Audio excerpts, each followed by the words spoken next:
makakaapekto sa 2028. Pero kasi dahil inaapura yan, siyempre magkakaapekto yan ngayon na. Ngayon na magkakaapekto na yan sa environment ng politika dito sa atin. No? Ewan ko kung meron na silang ginagawang measurement kung gaano kalubha ang magyayari kung sakalit simulan na nila ang pag-i-impeach kay Vice President Sara. Ang epekto niyan, immediate. Siguro may mga asahan tayong maglilipatan. Ganun ba? Meron mo possible ang ganyan mangyayari?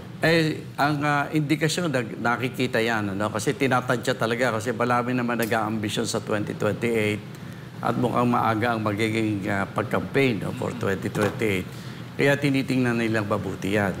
Pero tingin ko, yung nagpaplano kay Vice President Sara, dalawang grupo yan eh.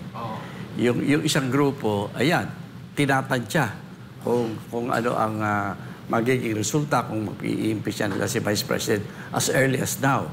May grupo naman na ang tinatansya, kaya ba nating i-demonize si Vice President Sara mula ngayon hanggang 2028? Kaya hindi lang impeachment ang titignan niyan. Ang titignan nila yung may mga grupo kasing expert yan eh, demonizing people. Iyan, titignan nila si Vice President Sara. Kaya ba natin gawin timonjita ito o hindi before 2028? May grupong ganyan.